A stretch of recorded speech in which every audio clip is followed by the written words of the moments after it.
బంగాళాఖాతంలో కోస్తాంధ్రకు సమీపంలో ఉపరితల ఆవర్తనం ఏర్పడింది. దీని ప్రభావంతో రాబోయే 24 గంటల్లో పశ్చిమ మధ్య వాయువ్య బంగాళాఖాతంలో అల్పపీడనం ఏర్పడే అవకాశం ఉంది. జైసల్మేర్, రామగుండం, కళింగపట్నం మీదుగా బంగాళాఖాతం వరకు రుతుపవన ద్రోణి విస్తరించి ఉంది.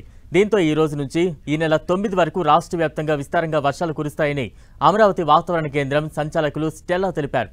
అల్లూరి సీతారామరాజు, పార్వతీపురం మంజం, విజయనగరం, విశాఖపట్నం, అనకాపల్లి, తూర్పుగోదావరి, శ్రీకాకుళం, ఏలూరు జిల్లాల్లో భారీ వర్షాలకు అవకాశం ఉందన్నారు. మిగిలిన ప్రాంతాల్లో తేలికపాటి నుంచి ఓ మోస్తరు వర్షాలు పడతాయన్నారు. తీరం వెంబడి 30 కిలోమీటర్ల నుంచి 40 కిలోమీటర్ల వేగంతో ఈదురుగాలులు వీస్తాయని విశాఖ వాతావరణ కేంద్రం ముఖ్య అధికారి కేవీఎస్ శ్రీనివాస్ తెలిపారు. ఇక వాతావరణ శాఖ హెచ్చరికలకు సంబంధించి తాజా అప్డేట్స్ అందించేందుకు మా ప్రతినిధి జార్జ్ సిద్ధంగా ఉన్నారు. జార్జ్, పశ్చిమ మధ్య బంగాళాఖాతం దాని ఆనుకుని ఉన్న వాయువ్య బంగాళాఖాతంలో నేడు అల్పపీడనం ఏర్పడే అవకాశం ఉంది. అయితే ఈ అల్పపీడనం మరింత బలపడి వాయుగుండంగా ఆ తర్వాత తీవ్ర వాయుగుండం తుఫానుగా మారే అవకాశాలు కూడా ఎక్కువగా ఉన్నట్లు వాతావరణ శాఖ అంచనా వేస్తుంది. ముఖ్యంగా చూసుకున్నట్లయితే కనుక ఇది ఉత్తరాంధ్ర మధ్య తీరం దాటే అవకాశం ఉన్నట్లు చెప్తూ ఉన్నారు.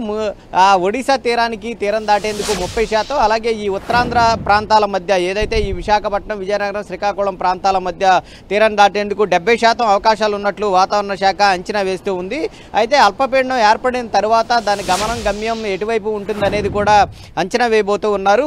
ఇది అల్పపీడనంగా ఏర్పడి మరింత బలపడి వాయుగుండంగా ఏర్పడిన తర్వాత దాని గమ్యం మీద స్పష్టమైన అవకాశం అయితే వచ్చే అవకాశం ఉంది. అయితే ఇది ఎటువైపు పయనించే అవకాశం ఉంది, ఇటు ఒడిశా వైపా లేకపోతే ఇటు కోస్తాంధ్ర వైపు పయనిస్తుందా అనేది కూడా తెలియాల్సి ఉంది. ఏదేమైనప్పటికీ అది పయనించి దగ్గరికి వచ్చే కొలది, అది తీరానికి అత్యంత చేరువుగా అయ్యే కొలది వర్షాలు అయితే భారీ నుంచి అతి భారీ వర్షాలు కురిసే అవకాశం ఉన్నట్లు వాతావరణ శాఖ చెబుతూ ఉంది. ముఖ్యంగా ఉత్తర కోస్తాంధ్ర జిల్లాల్లో మాత్రం భారీ నుంచి అతి భారీ వర్షాలు అంటే 7 సెంటీమీటర్లకు పైగా వర్షపాతం అనేది నమోదయ్యే అవకాశం ఉంది. నదుల్లో నీటి మట్టాలు సైతం కూడా పెరిగే అవకాశం ఉందని వాతావరణ శాఖ అంచనా వేస్తూ ఉంది.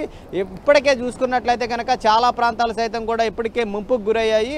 ఆయా ప్రాంతాల్లో సైతం కూడా మరలా కూడా 7 సెంటీమీటర్ల వర్షపాతం అయితే నమోదయ్యే అవకాశం ఉందని చెప్తూ ఉన్నారు. ముఖ్యంగా ఎన్టీఆర్, పల్నాడు, అలాగే ఏలూరు జిల్లాలు, ఈ 3 జిల్లాలకు సైతం కూడా ఆరెంజ్ మెసేజ్ని అయితే జారీ చేశారు. ఈ 3 జిల్లాల్లో చూసుకున్నట్లయితే కనుక 7 నుంచి ఎక్కువగా సెంటీమీటర్ల వర్షపాతం అయితే నమోదయ్యే అవకాశం ఉంది. కాబట్టి ఆయా ప్రాంత ప్రజలంతా కూడా అప్రమత్తంగా ఉండాలి. నదీ పరివాహక ప్రాంతాలు అలాగే ముంపు ప్రాంతాలు ఏవైతే ఉన్నాయో వాటిని త్వరితగతిన గుర్తించి అవసరమైతే వారందరినీ కూడా సురక్షిత ప్రాంతాలకు సైతం కూడా తరలించాలంటూ కూడా వాతావరణ శాఖ చెప్తూ ఉంది. ఇదే పరిస్థితి అంటే ఇది రాగల 24 గంటల్లో అల్పపీడనం ఏర్పడే అవకాశం ఉందని చెప్తూ ఉన్నారు. అయితే ఈ రోజు సాయంత్రానికి ఇది అల్పపీడనం ఏర్పడే అవకాశాలు అయితే ఎక్కువగా కనిపిస్తూ ఉన్నాయి.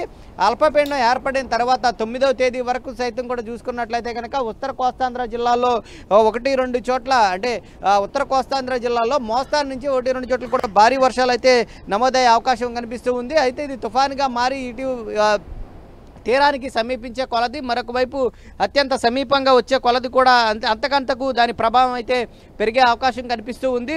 ఏదేమైనప్పటికీ ఇది అల్పపీడనంగా ఏర్పడిన తరువాత దాని పయనించే దాన్ని బట్టే వర్షాలు ఎక్కడెక్కడ ఏ ప్రాంతాల్లో ఎక్కువగా కురుస్తాయి అనేది కూడా వాతావరణ అధికారులు స్పష్టంగా చెప్పే అవకాశం అయితే కనిపిస్తుంది. ప్రస్తుతానికి చూసుకున్నట్లయితే కనుక ఏదైతే ఈ 3 జిల్లాలకు ఆరెంజ్ మెసేజ్, అలాగే మిగిలిన జిల్లాలు ఏవైతే ఉన్నాయో వాటికి ఎల్లో మెసేజ్ను అయితే జారీ చేశారు. ఆయా ప్రాంత ప్రజలు అప్రమత్తంగా ఉండాలని చెప్తున్నారు. ఇప్పటికే చూసుకున్నట్లయితే కనుక రాష్ట్రంలో పలు ప్రాంతాల్లో మోస్తారు నుంచి చెదురుమరుదురుగా అయితే వర్షాలు అయితే నమోదవుతూ ఉన్నాయి. అల్పపీడనంగా ఏర్పడిన తరువాత మరికొన్ని జిల్లాల్లో సైతం కూడా భారీ నుంచి అతి భారీ వర్షాలు అంటే 7 సెంటీమీటర్లకు పైగా వర్షపాతం అయితే నమోదయ్యే అవకాశం ఉంది. అలాగే తీరం వెంబడి గాలులు సైతం కూడా 30 నుంచి 40 కిలోమీటర్ల వేగంతో గాలులు వీచే అవకాశం ఉంది. కాబట్టి సముద్రం సైతం కూడా అల్లకొల్లంగా మారే అవకాశం ఉంది. కాబట్టి మత్స్యకారులు ఎవరూ కూడా వేటకు వెళ్లొద్దని వాతావరణ శాఖ హెచ్చరికలు జారీ చేస్తూ ఉంది. Right, thank you George.